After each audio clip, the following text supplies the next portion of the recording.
Chapter 4. It's all about exponential functions and logarithmic functions. Let's start with section 4.1, exponential functions. And here are the objectives. In this section, you will evaluate exponential functions, find the equation of an exponential function, use compound interest formulas, and evaluate exponential functions with a base e. Exponential function. When a function grows with a constant percent change. We've all heard that something grows exponentially, like, for example, Steph Curry is an exponentially better shooter than Kobe, or the Warriors' chance of winning is exponentially higher with Kevin Durant on team now. But what does exponential change actually mean? So let's start with example number 1 here. Let's compare a function that doubles every step with a function that grows by 2 every step. So again, doubles every step comparing to grows by 2 every step. The function f of x, so you will see here, f of x equal to 2 raised to x displays an exponential growth.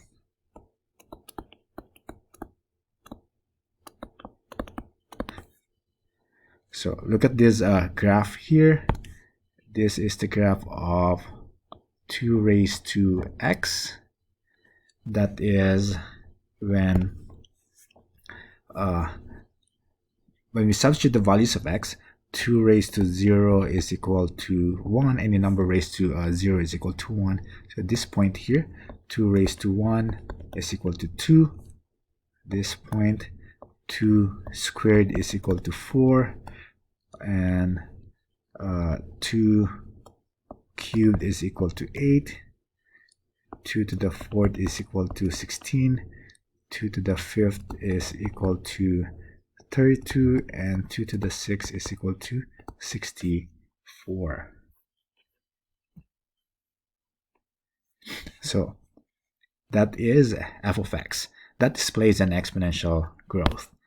The function g of x is this one, is equal to 2x. That displays, yes, a linear growth.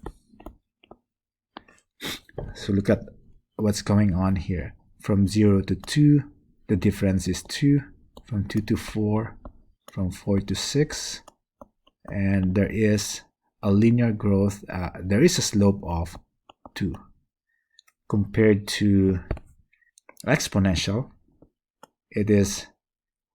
it doubles every step. 1 times 2 is 2, times 2 is 4, times 2 is 8, times 2 is 16, times 2 is 32, times 2 is 64. Okay, so that is the difference between the two functions, f of x and g of x. Also, I would like to add, based on our graph here, if you notice, this is continuous here, meaning to the negative. If your x is -1, so 2 raised to -1 is equal to 1/2. 2 raised to -2 is the same thing as 1 over 2 squared, so that's why it is 1/4.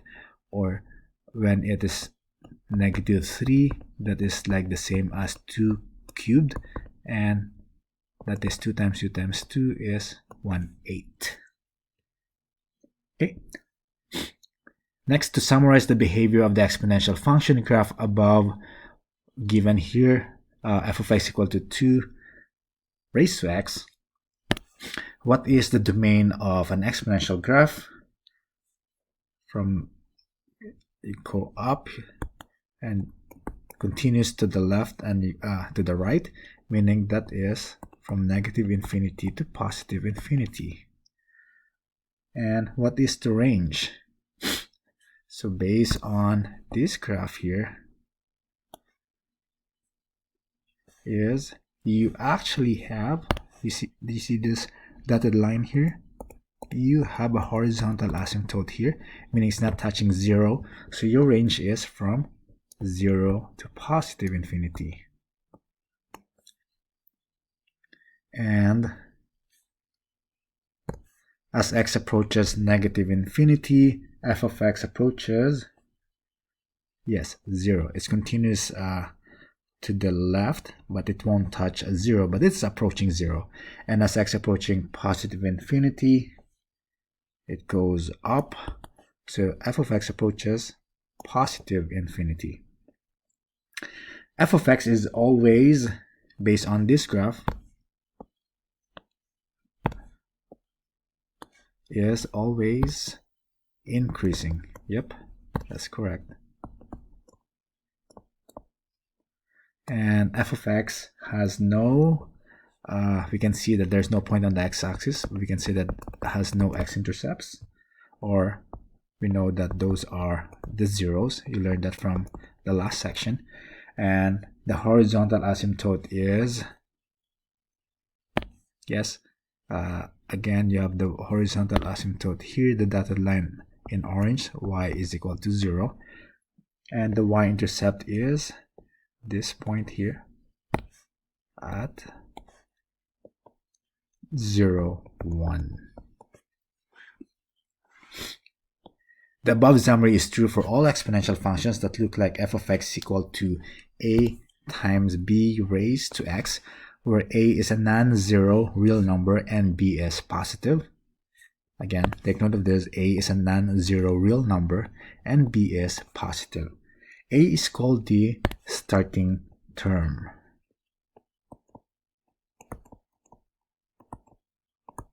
Or we call it as an initial value. And b, we call that as the base. So again, base should be positive and a is a non-zero real number. Okay, next example. Which of the following are not exponential functions? So again, our exponential function is in the form of y is equal to a times b raised to x. The variable is x here. And which of the following are not an exponential function? The first one, f of x equal to x cubed. This is not y, because look at this, the base is a variable b. So this is not. How about g of x? 1/3 raised to x.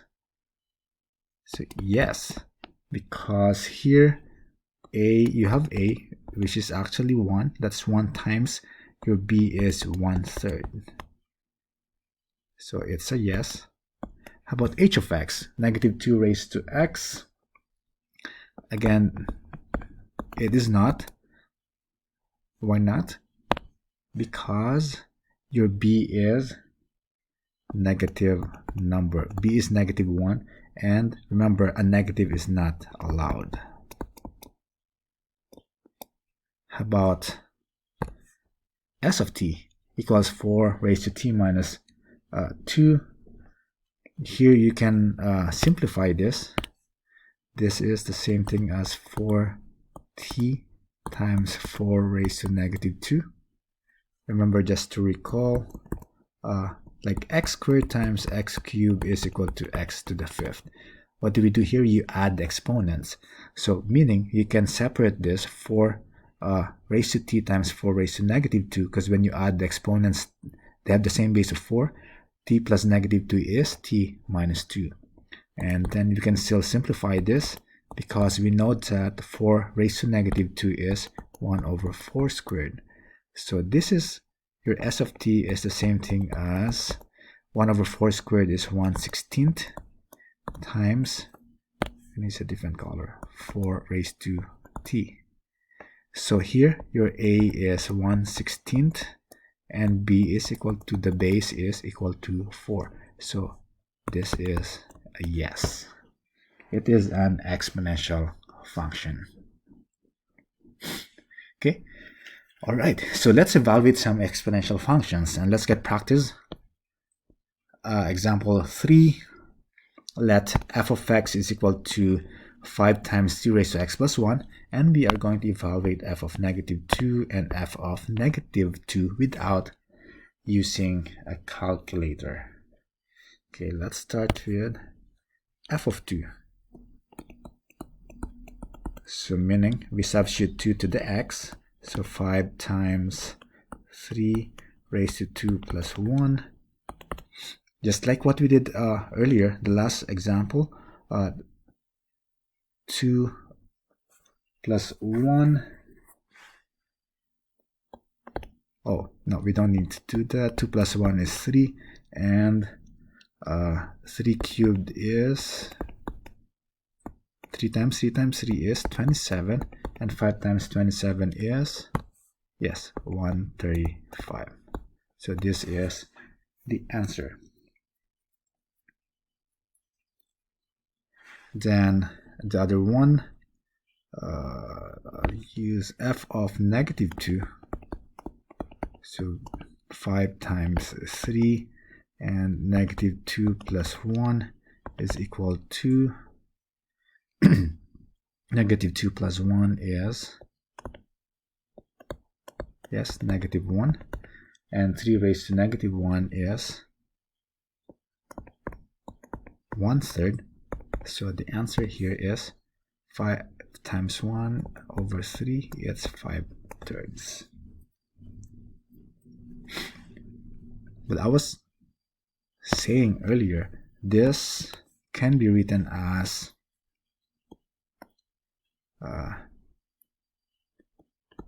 f of x is equal to 5 times 3 raised to x plus 1. You can rewrite this as 5 times 3 raised to x times 3 raised to 1. And now you can combine these two. 5 times 3 is 15 times 3 raised to x. So it's the same thing. So if you want to solve the first one, f of 2, just to show another way, 15 times 3 squared, that's going to be 15 times 9 is equal to 135. So look at that, they are the same. Okay, so you can either substitute directly 2 and negative to the x, or you can simplify it and then substitute the values of x. Alright, example number 4. The population of India was about 1.25 billion in the year 2013, with an annual growth rate about 1.2%. This situation is represented with a function p of t equals 1.25 times 1.012 raised to t, where t is the number of t years since 2013.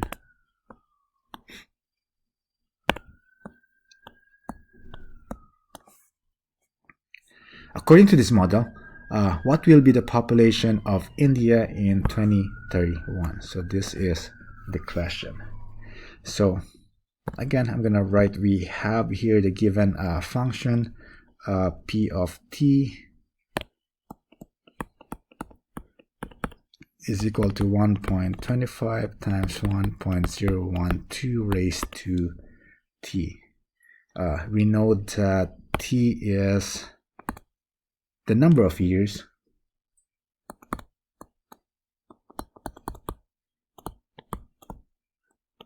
since 2013. And then what else do we have here? An annual growth of 1.2%, so it meaning it's growing by 1.2%, and we convert this to decimals. 1.2% is the same thing as 0.012, and that's why we have this as your B. Look at your B here. This is your A, this is your B, and your B here is 1.012. That is the growth factor.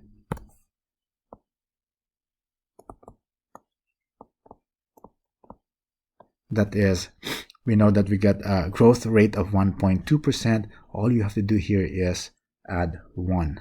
So if we add 1 here, is equal to your b, which is 1.02. So again, that is the growth factor. And then again, we want to know the population of India in 2031. We started in 2013. How many years from 2013 to 2031? So that is, we need to subtract 2013 from 2031, so that when we subtract that, how many number of years? 18. So we're going to use t is equal to 18, right? You follow? So now we need to solve for p of 18. Sorry. Oops. Let me erase this. Now it's a little confusing. 31, 13, 18. So p of 18. So 2031 minus 2013 is 18 years. So now we can solve 1.25 times 1.012 raised to 18 and use your calculator. All you have to do is just enter as is 1.25 times 1.012 raised to 18, and you should be able to get 1.549 billion people. Whew, that's a lot. Population of India by 2031 is going to be 1.549 billion people. Okay, next, finding equations of exponential functions. We usually work backwards from what we did in the last problem. Let's use data to discover an exponential model on our own. So example 5, given here, in 2008 there were 11.63 million iPhones sold in the world. Then by 2012 there were 125.05 million sold. So look at that, from 2008 up to 2012, in 4 years time, from 11.63 million to 125.05 million. So wow, the amount of iPhones sold worldwide grows exponentially. So we are going to write a function n of t modeling the number of iPhones sold over time. So we have a given graph here. We have from 2008, okay, this one, and 2012, from here to here. And based on our graph here, do you agree that this is an exponential function? Sorry about my graph. It looks like this. So we want to solve we want to write a function n of t. So that is what we want, n of t, and it should be in the form of, so exponential function, it should be a times b raised to x. Our x here is in terms of the time, years, t. And now, how do we find our a and b? That is our goal. So t is, we can start since 2008. So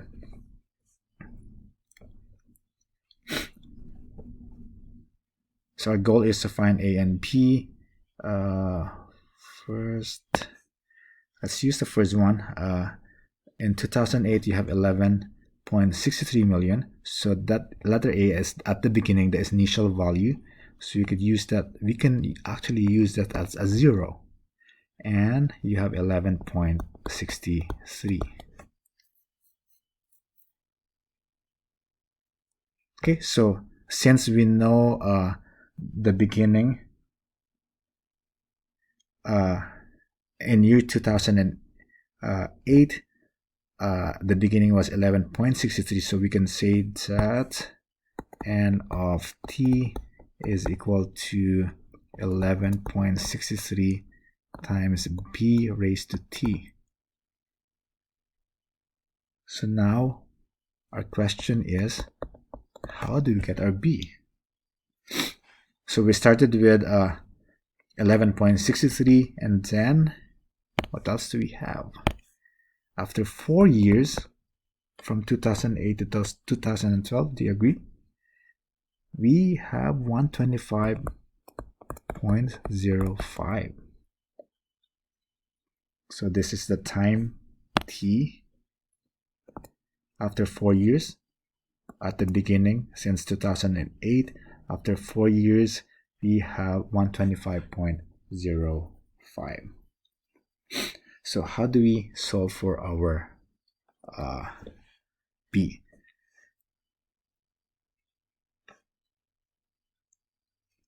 So that's correct. So this is gonna be your n of t. After 4 years, you have 125.05. So let's use that. So 125.05 is equal to, at the beginning, or since 2008, it was 11.63 times b raised to t. That is after 4 years. Now we can algebraically we can solve for b. So the first thing that we need to do is we divide both sides by 11.63.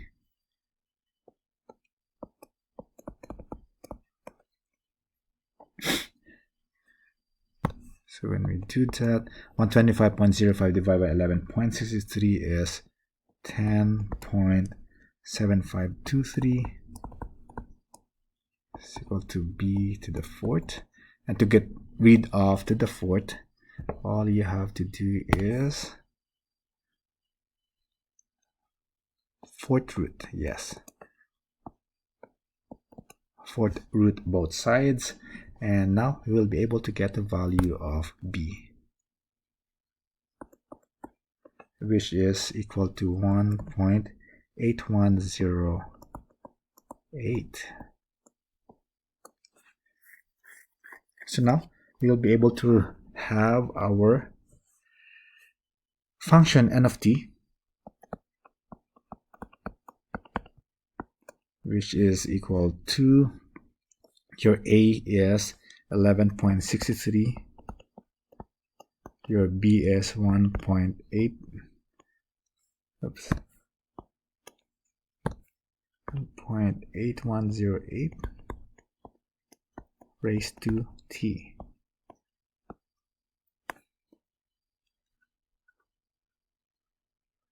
Okay, and meaning based on this also we could say that this 0.8108, meaning that is our growth percent, which is equivalent to 81.08%. Okay, all right, good example. Next one, applying the compound interest formula. The compound interest can be calculated using this formula. So take note of this. A of t is equal to p times 1 plus r over n raised to nt. Whereas A of t is the account value, t is measured in years, p is the starting amount of the account, or we call it a principal amount, or the present value. R is the annual percentage rate, or APR, and you always don't forget, you always express this as a decimal, and n is the number of compounding periods. Compounding periods meaning the periods here. So if it's annually, that is, the period is 1. So think about periods.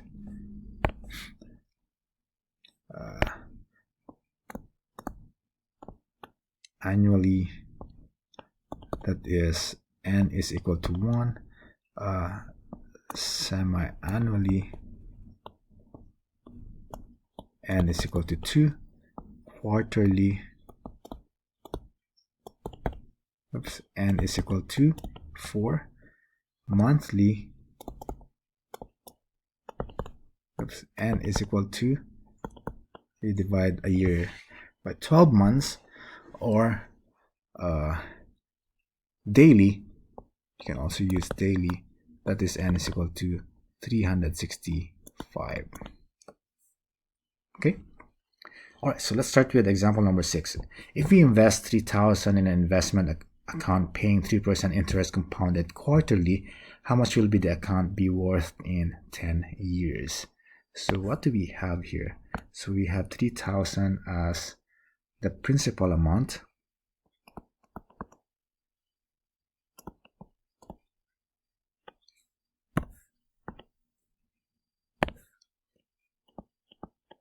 And 3% is your APR, and express it as a decimal, so 0.03 compounded quarterly, so n is equal to 4. And how much will be the account in 10 years? So t is equal to 10. So now you'll be able to solve this. So a of t is equal to, using the formula, the principal amount is 3,000 times 1 plus rate is 0.03 over n, 4 times nt, 4 times 10. So compute all a of t, and you'll get that this is equivalent to 4,045.05. So your money, we started with 3,000. Oops.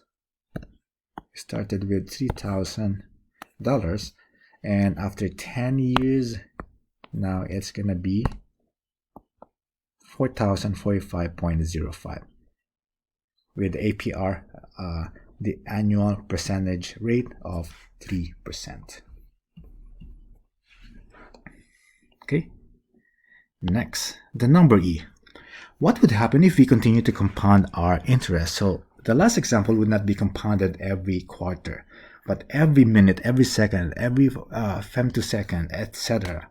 We actually arrive at a limiting value. So the number e, the letter e, represents the irrational number 1 plus 1 over n raised to n as n increases without bound.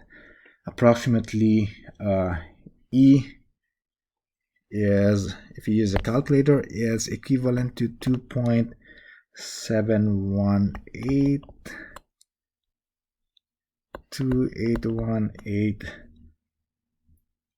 2845, or just think about 2.718. Okay.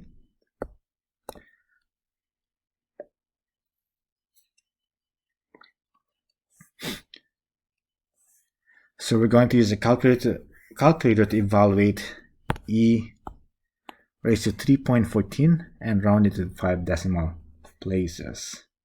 So get your calculator, just enter e raised to 3.14, and you will see that it is approximately 23.1039.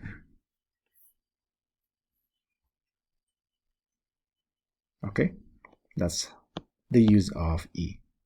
Now let's have some lecture questions. For the following exercises, evaluate each function, round answers to 4 decimal places if necessary. Number 44, f of x equal to 2 times 5 raised to x for f of negative 3. So we solve for f of negative 3. So 2 times 5 raised to negative 3. And yes, raised to negative 3, that is 1 over 5 cubed. And 5 cubed is 5 times 5 times 5 is 120. 25. So this is the answer. Then 49, f of x equal to 1.2 e to the 2x minus 0.3 for f of 3. So f of 3, I'm going to use a different color. So 1.2 e to the 2 times 3 minus 0.3. 2 times 3 is e to the 6 minus 0.3. And now you just have to use your calculator. 1.2 times this, e to the 6 minus 0.3, and you should get, yes, 483.81. So try this. Okay. Next, for the following exercise, use the compound interest formula.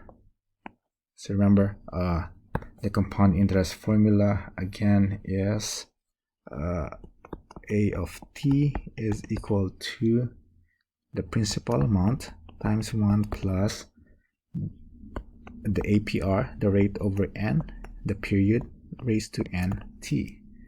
Now, what do we have here? Okay, let's read. An account is opened with an initial deposit of 6,500.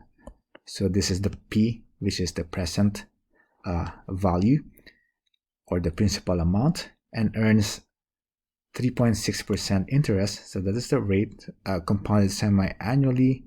What will the account be worth in 20 years? So we have this as your P point. This is your R, which is equal to 0.036. Express it as a decimal semi-annually. So the period is equal to 2. And 20 years, meaning this is your T.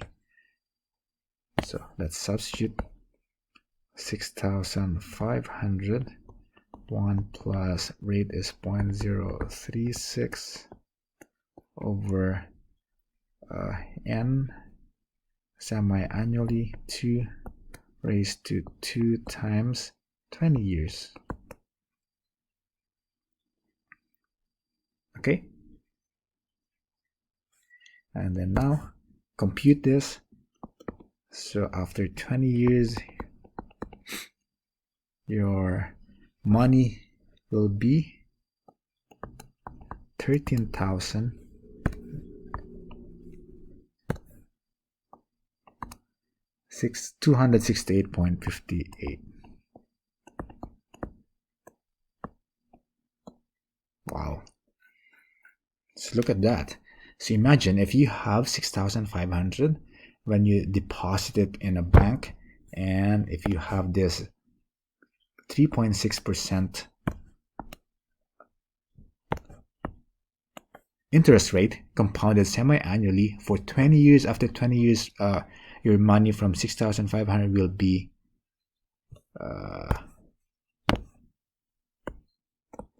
13,268.58 to be exact. Okay. Now, last problem. For the following exercise, first find an exponential model of the form f of t is equal to a times b raised to t, and then answer the question. So, number 64. A car was valued at $38,000 in the year 2007. By 2013, the value has depreciated to $11,000.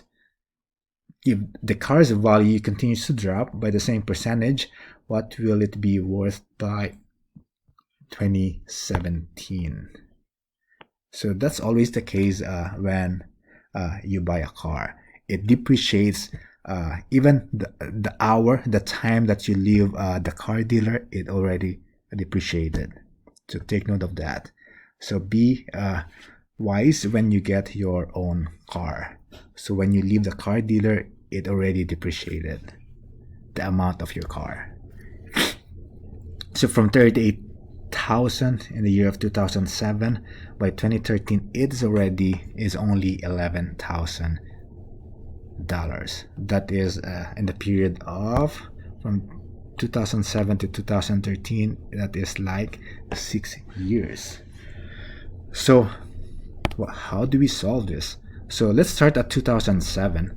At 2007, at the beginning, you can always use that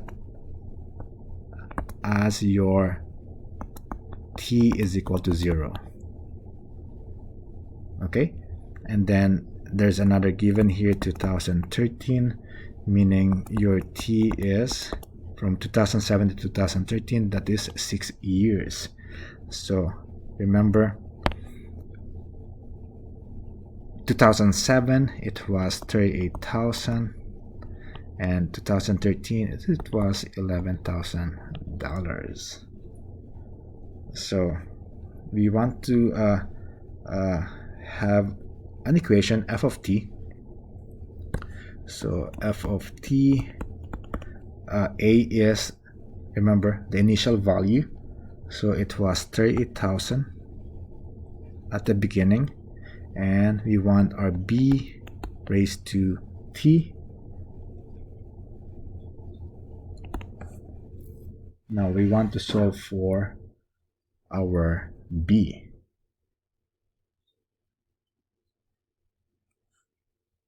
Since we want to use to solve for b, and we want to find the equation when it is 2000 and to know the worth of the car by 2017, not 2000, 2017. So what else do we have here? We have the 2013. We can use this. We know that this is when the time t 6 years after 2007, the price was 11,000. So we could use that. So here 11,000 is equal to 38,000 times b, and that is after 6 years. And with this, we will be able to solve for b and use that to solve for how much it is by 2017. Okay, so let's do that. So divide both sides by 38,000.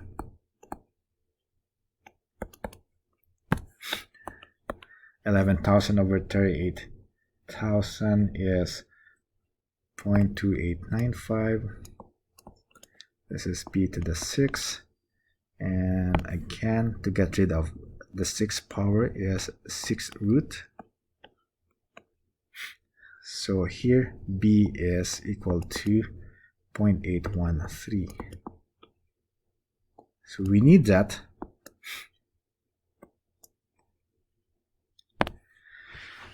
For our f of t, so 38,000, and our b is 0.813 raised to t. Now we want 2017, so meaning from 2007 to 2017, what is the time t?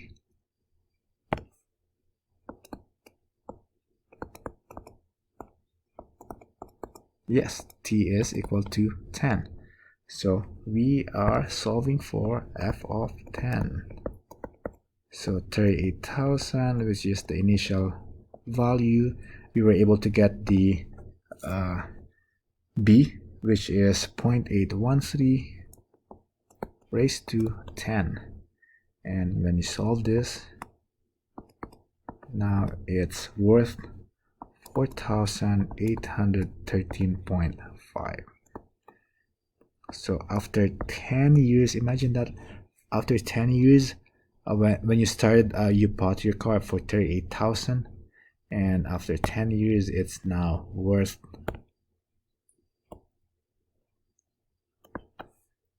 4,813.5. Sounds about right. Okay. All right. That's it for section 4.1. Thank you.